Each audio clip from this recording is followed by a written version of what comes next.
Bonjour. Bonjour messieurs. Bonjour, bienvenue pour cette vidéo sur la culpabilité. De quelle culpabilité, messieurs, devez-vous vous détacher ou rompre? Cette culpabilité, elle est liée à la trahison de soi, vous dit-on. Vous êtes venu couper toutes ces chaînes de trahison que vous vous imposez par la culpabilité. C'est-à-dire que vous prenez des décisions mais qui ne vous servent pas, qui vont vous desservir et qui vont vous poser à sacrifice, à poids, à cette posture de lourdeur à porter et à supporter. Oui, c'est vraiment des schémas qui vous gâchent l'existence, qui vous empêchent de vivre ce que vous avez à vivre. Et on verra qu'il y a pas mal de déni dessus. L'abondance.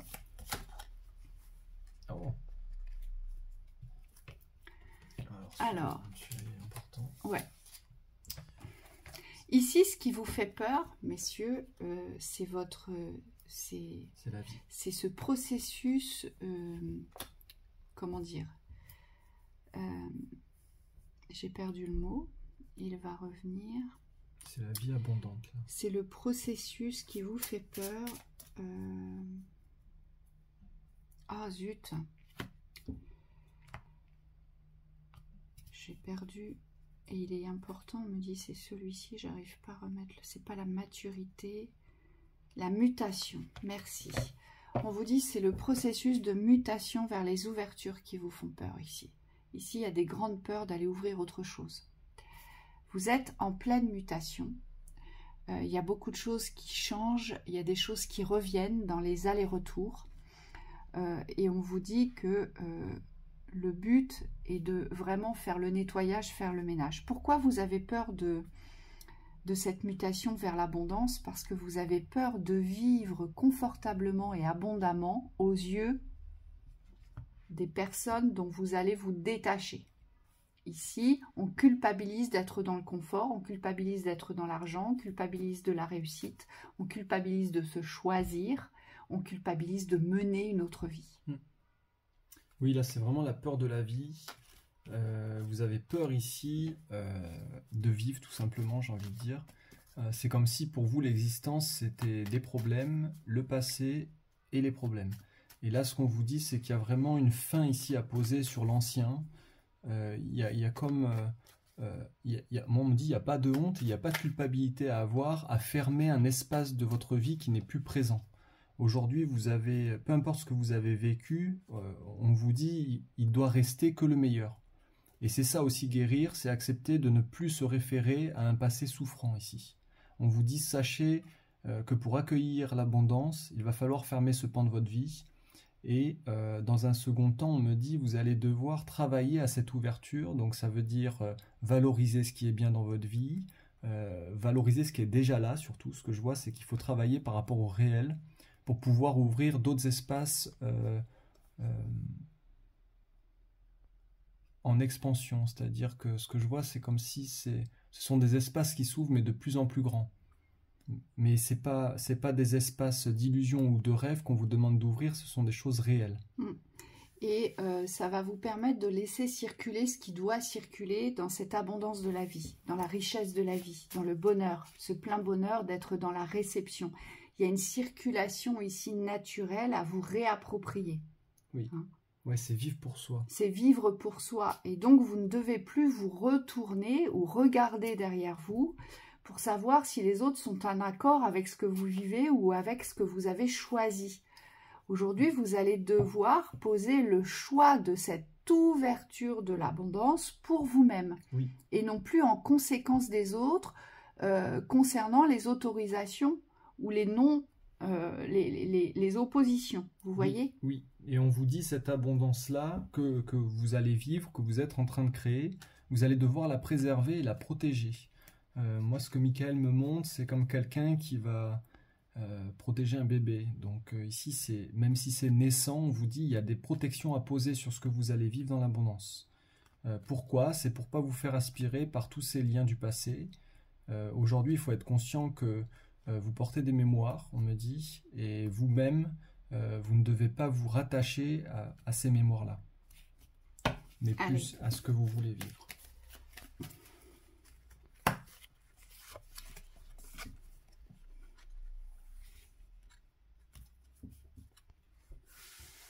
Vous culpabilisez ici de vouloir être libre alors que vous êtes dans un engagement aujourd'hui. Ouais. Il y a une liberté coupable ici. Je voudrais être libre, mais non, je peux pas. Ouais. J'ai envie d'être libre, mais non, je peux pas. Je voudrais m'envoler, mais non, je peux pas. Ouais. Je voudrais vivre autre chose, mais non, je peux pas. Vous voyez, il y a toujours mais non, je ne peux pas, parce que j'ai des responsabilités envers un engagement. Vous vous sentez responsable d'un engagement aujourd'hui, et donc vous vous coupez vos ailes de la liberté. C'est pas sérieux d'être libre. Ouais. On vous De dit, se choisir. en tout cas, c'est vu comme ça, c'est vu à travers les yeux des autres. Qu'est-ce qu'ils vont penser si moi, je prends cette liberté aujourd'hui? Que vont dire les gens autour de moi? J'entends pour certains, il y a une pression de la famille, à savoir si vous n'allez pas passer pour un monstre. Le fait de vouloir vous émanciper seul et vous libérer des contraintes d'un engagement qui ne vous correspondent plus. Ici, il y a un transgénérationnel puissant. Oui. On vous dit pour certains. Oui, et pour d'autres, on vous parle de relationnel, mais de relationnel beaucoup plus général. Ça ne concerne pas le couple. Pour d'autres, c'est vraiment toutes les relations ici. Vous avez besoin de prendre de la distance, hein, prendre de la hauteur. Moi, je vous vois vers les montagnes. Donc, dans l'énergie, c'est comme s'il y avait besoin de souffler, de prendre l'air. Et là, on vous dit, il faut absolument écouter ce besoin-là parce que c'est votre besoin. Aujourd'hui, ce que vous avez besoin, messieurs, c'est de former un couple avec vous-même, dans cet espace de la liberté. C'est ce couple-là que vous devez vous réapproprier. C'est le couple de l'unité, ici. Ouais. Alors, pour vous sentir libre, parce qu'aujourd'hui, il y a véritablement quelque chose qui vous empêche d'être libre, et ce sont tous les liens d'engagement, d'union, d'alliance. Donc ça peut être aussi un couple pardon, dans le travail, ici, où vous ne vous sentez pas libre, où vous avez des obligations, vous vous êtes associés. Ça va pas être évident. Vous manquez de liberté, vous manquez d'aisance, vous manquez d'espace. Vous n'arrivez plus à respirer, je vous vois, c'est... Vous êtes, voilà, la cage thoracique est oppressée ici. Ouais. Ça va pas être évident, on vous dit, parce que c'est des habitudes que vous avez prises, des habitudes d'engagement. Alors, ce que je vois, c'est que vous vous tournez d'abord vers l'autre ou vers les autres, et ensuite vers vous-même. Et là, on vous dit, il va falloir inverser le rapport des priorités. C'est, sans être égoïste, on me dit, mais c'est être centré sur soi pour pouvoir déterminer le relationnel avec les autres ensuite. On vous dit, c'est un exercice. Ça demande beaucoup de pratique. Moi, je vous vois consciemment vous ramener dans, mais qu'est-ce que je ressens d'abord ? Qu'est-ce que moi je ressens pour pouvoir prendre les bonnes décisions, pour avoir les bonnes communications avec les autres. Donc là, on vous dit, faites-vous confiance sur le travail. C'est un travail pratique intérieur. Oui. Travail de la matière. Et ça touche, peu importe dans quelle thématique d'engagement vous êtes, mais il faut savoir que ça touche, c'est en reliance avec ce que vous vivez dans cet environnement. Donc, si c'est une thématique concernant le professionnel, ça va être en reliance avec le couple, avec les aspects du couple, où vous manquez de liberté, où ça crée un dysfonctionnement dans le couple, où vous culpabilisez parce que peut-être vous ne passez pas assez de temps dans votre couple, vous n'êtes pas assez investi. Et le contraire, si ça ne va pas bien dans votre couple, ça vient impacter votre vie professionnelle. Vous voyez ? Parce que vous n'êtes plus dedans, vous ne vous sentez plus libre, plus respiré, parce que cette thématique, elle est trop prenante. Donc, vous culpabilisez non seulement de ne pas être bien dans votre couple, mais en plus de ne pas réussir à faire fonctionner votre activité professionnelle. Vous voyez, on vous dit toutes les thématiques sont interreliées entre elles. Hein. Oui.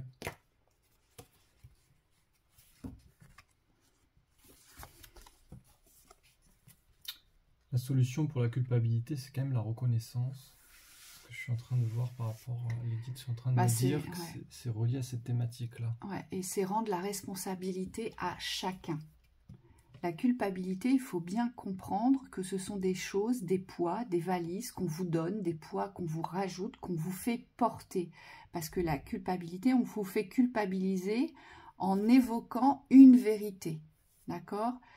Et cette vérité, on essaie de vous la faire porter. En réalité, pour se défaire de la culpabilité, il faut être en capacité de renvoyer chacun vers ses propres responsabilités. Et ça, c'est pas évident. Oui. Et là, on vous dit, alors là, vous, ça concerne votre âme. Ici, j'ai des hommes, vous êtes dans l'incapacité d'accueillir quoi que ce soit de... Alors, il n'y a pas que du néant, hein. Mais c'est comme si vous ne pouviez pas vous accueillir dans cette pleine reconnaissance de vous-même, que ce soit dans l'amour, dans la réussite, dans la progression, parce que il y a des mémoires sur des vies antérieures, comme si vous n'aviez jamais été reconnu, aimé, porté, oui. bichonné, choyé. Oui. Et surtout, vous vous êtes jamais reconnu.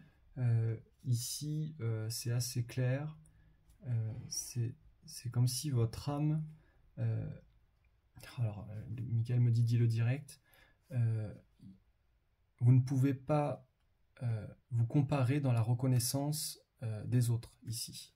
Il faut absolument revenir dans la reconnaissance de vous-même. Mais ce que je vois, c'est que chacun son parcours, n'ayez pas de culpabilité à recevoir ce que vous devez recevoir. Aujourd'hui, vous avez peut-être une expérience de vie, on me dit un historique, mais voilà, c'est pas le bon mot, mais c'est pas loin. Un historique au niveau des vies antérieures, un vécu, une sagesse, une conscience qui vous permet de recevoir aujourd'hui. On me dit c'est entièrement de votre responsabilité et c'est entièrement lié à votre reconnaissance. Aujourd'hui, ce que je vois, c'est que vous êtes dans une vision terrestre, dans la comparaison. Donc vous pensez que chacun devrait recevoir la même chose, mais vous n'avez pas conscience de ce qu'il y a dessous. On me dit attention, pour un certain nombre d'entre vous, messieurs, c'est lié à la mère, à la maman. C'est parce qu'on vous a ramené dans la petitesse. Oui, c'est lié à la mère. Donc pour certains, vous avez peut-être eu des mamans très matérialistes qui vous achetaient limite, hein, achète-toi ci ou je te donne ça, ça ira mieux. Mais c'était dépourvu d'amour, voyez, dépourvu d'attention, d'enveloppement, de compréhension, d'écoute. Et pour d'autres, vous avez eu sûrement des mères très autoritaires, très castratrices, très dominatrices, qui vous dictaient toujours ce que vous deviez faire. Et donc, vous n'étiez à même forcément que de recevoir uniquement ce que la mère vous autorise de recevoir. Ce qui est bon et bien de recevoir, aussi pour garder l'image. Hein. Donc, pour certains, ici, je vois des mamans de l'image. C'est-à-dire qu'elles n'ont jamais tenu le rôle de mère, mais par contre, elles tenaient à l'image de la mère. Voyez, il y a un vrai travail sur le karma là. Là, il y a un karma ici. Ouais, on me dit pour certains, ça vibrera peut-être. Il y aurait besoin d'un accompagnement individuel. Et souvent, vous aurez tendance à défendre votre maman contre tous.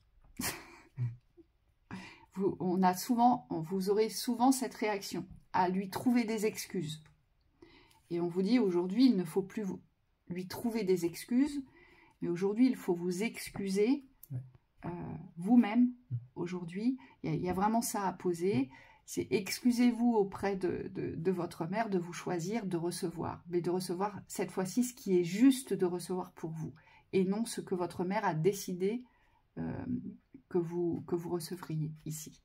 Ouais. Donc là, il y a une thématique... Il faut vraiment vous recevoir dans la reconnaissance, mais la pleine reconnaissance. La pleine reconnaissance. Donc là, il y a la posture de l'homme à prendre. Là, ça part du masculin sacré.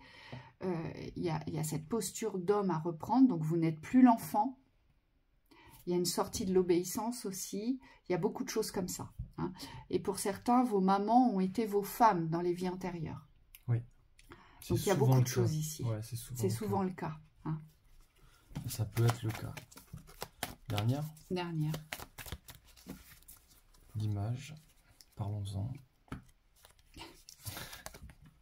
Le dévouement. Oh. Alors, on me dit vous vous forcez. Vous vous forcez à être le mari, le conjoint, le partenaire. L'homme parfait. Qu'il faudrait, ouais. L'homme de l'image. L'homme parfait dans la relation. Alors, moi, ce que je vois, c'est la relation amoureuse, mais après, ça peut être plus vaste. Moi, je vois l'homme de l'image, je vois l'homme qui s'impose des choses On se dévoue à quelque chose même si on est dans le sacrifice. On se dévoue à quelque chose même si on sait que c'est pas juste et si on n'y arrive pas et si c'est dénoué d'amour, on va quand même s'y dévouer parce que voilà, il faut être politiquement correct. Ouais, voilà, il faut être correct. Ouais. Alors, et là, on est dans l'image. Vous voyez, ça me fait penser à une thématique qu'on a eue ce matin par rapport à un homme qui s'est engagé dans un schéma qu'il ne supporte pas. Qu'il ne supporte pas parce qu'il n'y a pas de lien, il n'y a pas d'attachement, il n'y a pas d'amour. Mais il s'y est engagé pour l'image. Vous voyez? Et là, c'est exactement ça. Là, j'ai des hommes qui se sont engagés avec des personnes, mais uniquement pour l'image. Et donc, ça ne pourra pas fonctionner, on vous dit. Et vous le savez parce que c'est dénué d'attachement, d'intérêt, c'est dénué de tout naturel, on vous dit. Vous devez à chaque fois vous contraindre, vous forcer à être dans ce dévouement. Oui, vous le savez, mais vous n'arrivez pas à partir, vous n'arrivez pas à couper et vous n'arrivez pas à vivre, c'est-à-dire à vivre pour vous, à faire un choix pour vous ici. C'est toujours en conséquence de l'autre. Oui, donc là, j'ai des hommes qui s'abandonnent. Parce que vous êtes dans l'incapacité d'abandonner les autres, d'abandonner les schémas dans lesquels vous vous êtes engagé. Voyez ? Et vous oscillez comme ça, c'est-à-dire qu'à des moments donnés, vous êtes favorable au sacrifice, parce qu'on peut parler de sacrifice aussi, et puis à d'autres moments, vous savez que c'est pas juste, donc là, c'est bah non, là, je peux plus, j'en ai marre, ça suffit. Moi, j'entends que je ne peux pas faire ça, sinon je me sentirais honteux vis-à-vis des autres. Hein. Mais c'est toujours cet impact extérieur ici que je vois. C'est les autres ont une morale et ce serait immoral d'agir en opposition, vous voyez, alors que pour vous ce serait la justesse. Ce serait la justesse. Et ce qui est immoral, c'est d'agir à l'inverse de votre justesse ici. Mais vous respectez la morale et l'éthique des autres. Et c'est ça qui ne va pas. Oui, ouais, c'est ça. Et là, c'est comme si vous deviez quitter ces systèmes pour ne plus culpabiliser, parce que c'est très culpabilisant. Vous savez que si vous partez, vous allez être... limite, on pourrait vous prodiguer des noms d'oiseaux, vous voyez? Alors que pour vous, ce serait une véritable libération. Enfin, je ne m'abandonne plus, je ne me trahis plus. Oh, ouf, ça y est, je suis dans ma vérité. Et j'arrête de me dévouer aux autres. Hein, parce que c'est bien. Voilà, parce que ça doit se passer comme ça. C'est important. C'est important qu'il y ait un choix pour vous-même qui soit fait. On me dit, vous savez profondément ce qui résonne dans la justesse. Donc là, il y a vraiment... on le voit ici, il y a une enfant derrière vous, mais vous, c'est décidé, quoi, c'est bail. Vous voyez, cette personne-là que vous laissez, que ce soit alors, un enfant ou une personne quelconque, elle pleure, cette personne. Regardez, il y a même une mare autour d'elle tellement elle pleure. Et pourtant, mon personnage, il ne tourne pas le dos, il part. Oui, parce que vous le ressentez. Parce que le propre de la guérison de l'abandon, qui participe à la guérison de la trahison, le propre de l'abandon, c'est il faut savoir abandonner les autres pour ne plus s'abandonner soi. Parfois, on a véritablement besoin d'abandonner les autres pour se retrouver. Et donc là, on rompt toutes les chaînes. Toutes les chaînes. Et ça nous permet de ne plus nous trahir derrière. Ici. C'est ce qu'on nous dit. Donc voilà, messieurs, pour cette lecture. On vous souhaite une belle journée. À bientôt. À bientôt.